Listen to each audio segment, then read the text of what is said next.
Bueno, bienvenido a un nuevo capítulo más sobre Jesús de Nazaret. En este canal de YouTube, Patrugal de tu cura en la red, estamos intentando como entrar, ¿no?, en ese misterio tan maravilloso que es el personaje de Jesús de Nazaret, ¿no? Hemos ido como por aspectos distintos, hemos como desgranado el misterio diciendo, ¿no?, que ahí no solo hablamos de los evangelistas cuando hablamos de Jesús de Nazaret, sino que tenemos un montón de testigos, de testimonios extrabíblicos que nos hablan del personaje.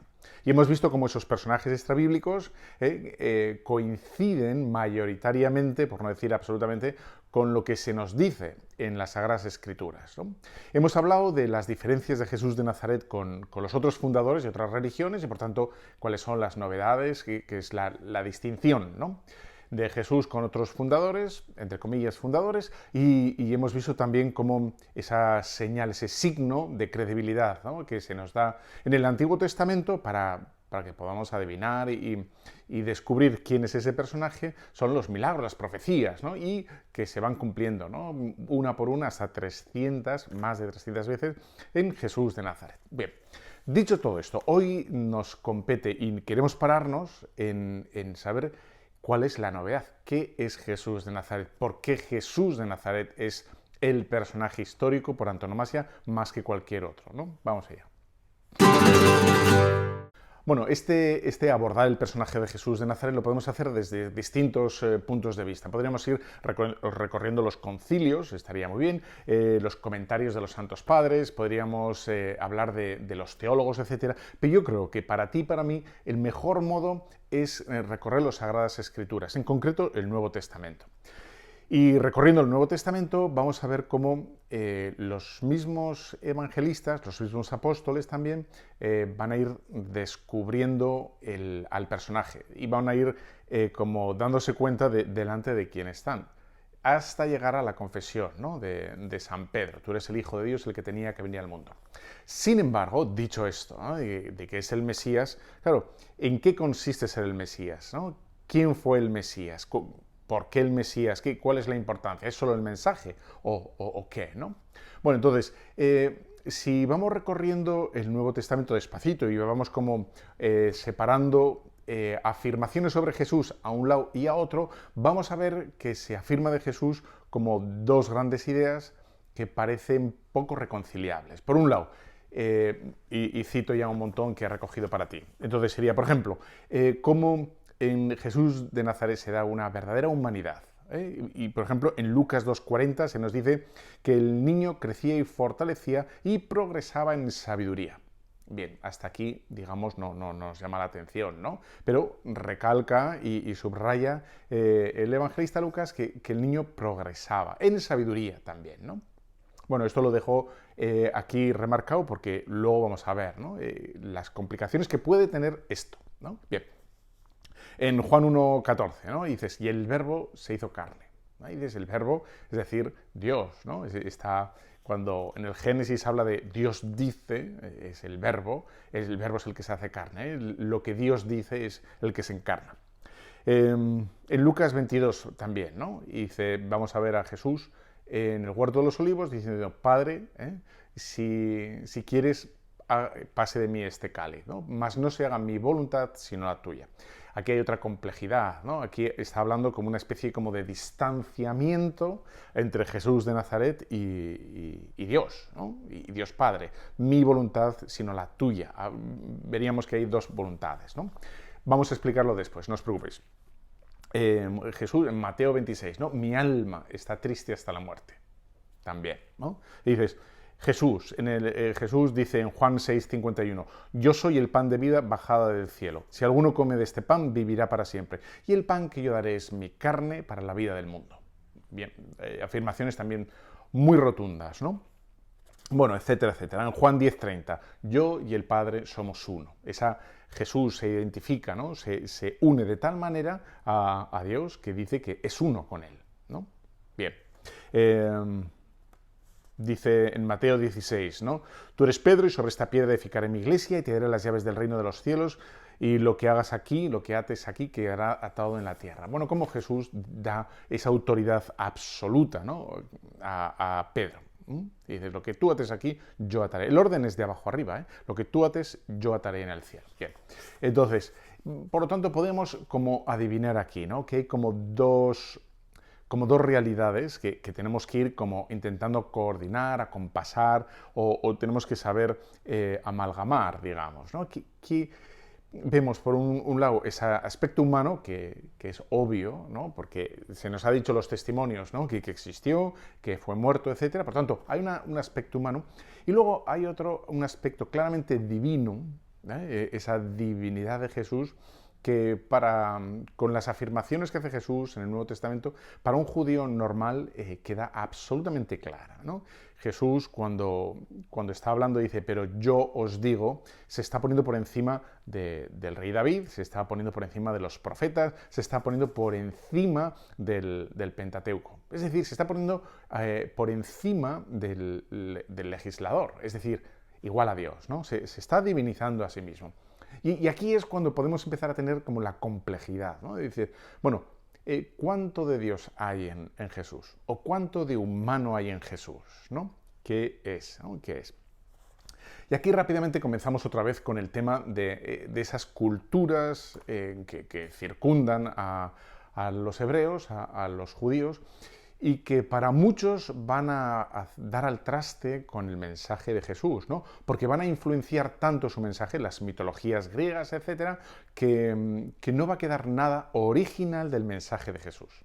Entonces, cuando se habla, por ejemplo, lo habrás oído un montón de veces, ¿no? En las mitologías griegas como nace un dios, ¿no? O Dios tiene un hijo en las mitologías griegas, pues eso sería como los hebreos tomaron para sí esa imagen o fueron, esa idea fue inoculada en el mundo hebreo, en la cultura hebrea, de tal manera que fueron también como conquistados culturalmente, ideológicamente los hebreos por los griegos, ¿no? Por tanto, la idea del nacimiento de un dios no sería novedad, ¿no? en el mundo, esa idea nueva, sino que es como propia del mundo griego, de la mitología griega. Bien. ¿Cuál es aquí, digamos, la rotundidad y una idea que no ha aparecido nunca y que la Iglesia va a luchar constantemente para defender esta idea? Y es que en la mitología griega, cuando Dios tiene un hijo, no es Dios, ¿eh? Y es una cosa a medias, es una realidad a medias, ¿no? Y sin embargo, la Iglesia va a defender desde el momento cero, que Jesús es Dios y hombre perfecto, verdadero, ¿no? Perfecto Dios, perfecto hombre. Y aquí está. Jesucristo no deja de ser Dios en ningún momento, a pesar de crecer en sabiduría, a pesar de morir, de tener sueño, de tener hambre, incluso de verle iracundo contra la dureza del corazón. Y por otro lado, y hay que decirlo muy claro también, la humanidad de Jesús no va a ser, digamos, distinta a la tuya o a la mía. La única diferencia va a ser en que Él no cometió pecado. ¿Bien? Pero lo demás es igual. Es decir, que la naturaleza humana que fue asumida por Dios, y por lo tanto participó de todas nuestras debilidades, digamos, físicas, el hambre, el sueño, el cansancio, etc., no va a hacer que Jesús fuera esto menos de hombre que tú y que yo. Es decir, que en Jesús tenemos que decir siempre que hay una novedad que nunca nadie ha dicho, que es siempre fue Dios y siempre fue hombre. Fue hombre absolutamente, incluso cuando realizaba milagros, y fue Dios y era Dios, incluso cuando padecía y sudaba sangre en el huerto de los olivos, ¿no? Dios y hombre verdadero, ¿no? Vale. Aquí está, digamos, el equilibrio que tiene que tener la Iglesia y que tenemos que tener tú y yo. Y ahora quizá estamos en un momento histórico en el que el péndulo está en el lugar de subrayar con demasiada insistencia la humanidad, olvidándose de la divinidad.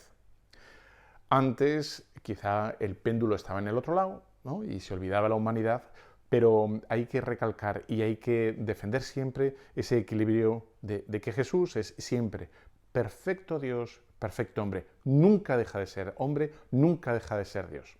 Aunque parece que a veces no lo es, ¿no? Por ejemplo, en eso, cuando dice, bueno, y crecía y se fortalecía en sabiduría, etcétera, etcétera, y también nunca deja de ser hombre a pesar en fin, de transfigurarse, ¿no? Y ya está. Incluso cuando resucita, no deja de ser hombre, ¿no?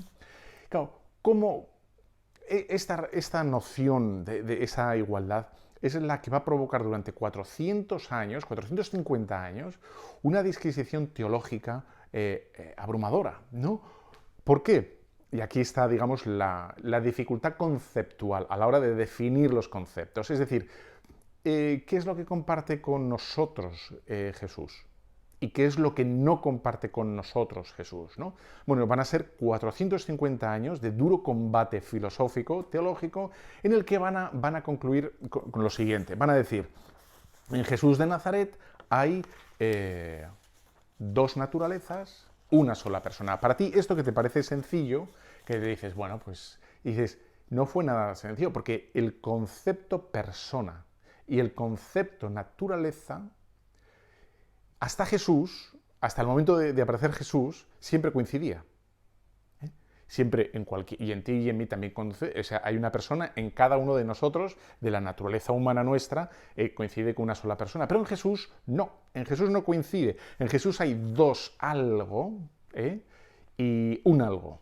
Entonces, ¿qué es esas dos cosas que tiene Jesús y que nosotros no tenemos? Es la naturaleza humana y la naturaleza divina.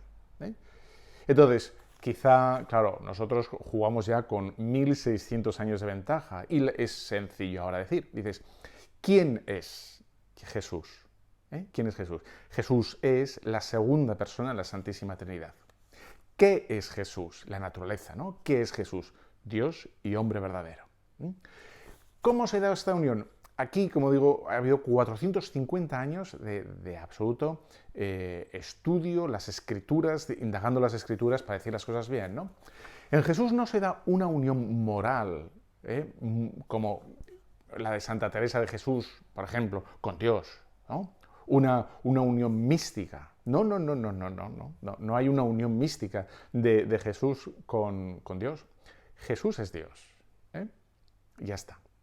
Y Jesús no parece hombre, sino que es hombre, ¿no? Y Jesús tampoco es un hombre asumido por Dios, ¿no? Elevado por Dios, a un nivel que nadie ha estado. No, tampoco decimos eso. Por lo tanto, ves cómo tenemos que estar siempre con cuidado, ¿no? De no irnos mucho por un lado o desviarnos por el otro, ¿no? Jesús hay dos naturalezas, una sola persona, y constantemente, incluso cuando muere en la cruz, podemos decir que Dios muere. Por la comunicación de idiomas, podemos decir que si en ese sujeto, ¿quién? Jesús, ¿no? Que comparte esas dos naturalezas, el sujeto muere por su naturaleza, por lo tanto, muere, ¿no? Dios muere, podemos decir. No la naturaleza, pero en cuanto que era hombre, sí. Y por eso también vamos a decir que Dios nace. Bueno, en esta complejidad de intentar explicar cómo se produce esa unidad, el Concilio de Calcedonia, en el 451, no lo explicó, pero dijo cómo no era. Y son muy conocidos los adverbios de Calcedonia, que dice, ¿cómo se da esa unión entre las dos naturalezas en la persona de la Santísima Trinidad? Dice así, y atiende, interesantísimo, dice, sin confusión, sin cambio, sin división, sin separación. Eso es como se da, ¿no? Sin confusión. ¿Por qué? Porque las naturalezas no se funden, no crean una nueva. O sea, Jesús no es una tercera naturaleza única en la creación, donde se mezcla, se amalgama lo humano y lo divino, sino que se da, pero no se funden, ¿no? Y por tanto no hay cambio. Es decir, la naturaleza divina sigue siendo la misma, y la naturaleza humana sigue siendo la misma en Jesús de Nazaret. Ese es el prodigio y el equilibrio que tenemos que seguir manteniendo, ¿no? Sin división, ¿por qué? Porque no son dos personas. Jesús no es un esquizofrénico, que tenga dos yoes, y eso se ve muy bien, ¿no? En el Huerto de los Olivos, Jesús dice, mas no se haga mi voluntad. El yo de Jesús siempre atiende a una sola persona. Habéis oído que se dijo, pero yo os digo, ¿no? El yo de Jesús no remite nunca como a dos situaciones mentales, ¿no? A dos personalidades mentales, ¿no? Es siempre la misma. Y por último, sin separación. Es decir, que la naturaleza humana y divina en Jesús siempre están presentes, no se separan.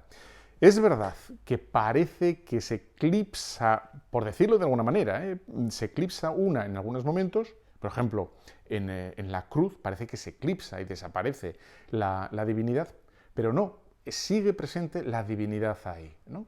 Ahí está. Dice San Gregorio, dice, lo que no ha sido asumido no ha sido redimido. Es decir, que si negamos que Jesús es hombre verdadero, tenemos que negar la redención. Porque lo que ha sido redimido precisamente en Jesús de Nazaret es nuestra naturaleza. Es que nosotros hemos sido redimidos por Él, ¿no? ¿Y por qué hemos sido redimidos por Él? Porque siempre era el Redentor, ¿no? Dios, que había asumido nuestra naturaleza.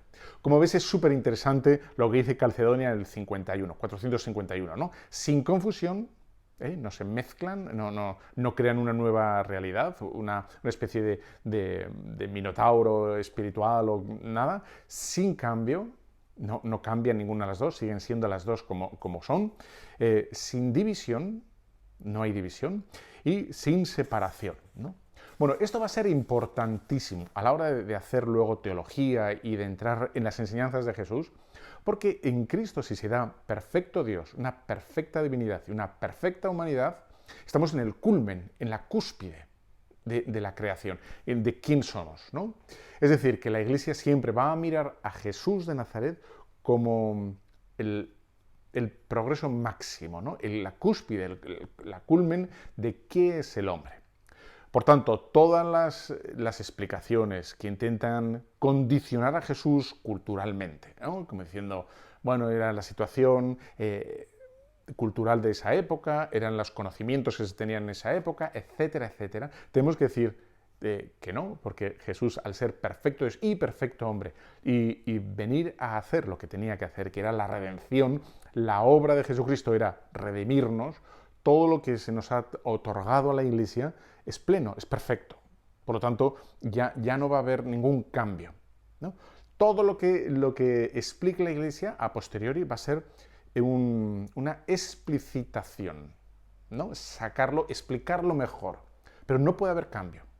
¿Por qué? Porque en Jesús se ha dado el progreso máximo, el progreso total de la humanidad. Él es la culmen, ¿no? El culmen y la cúspide de nuestras enseñanzas. Bueno, pues esto es sobre el misterio de Jesús, que como ves es apasionante. Si te ha gustado, bueno, comparte, reenvía, suscríbete o comparte en los grupos de WhatsApp o de Facebook donde estés viendo, o YouTube o lo que fuera. Bueno, te espero dentro de unos días. Un fuerte abrazo. Chao.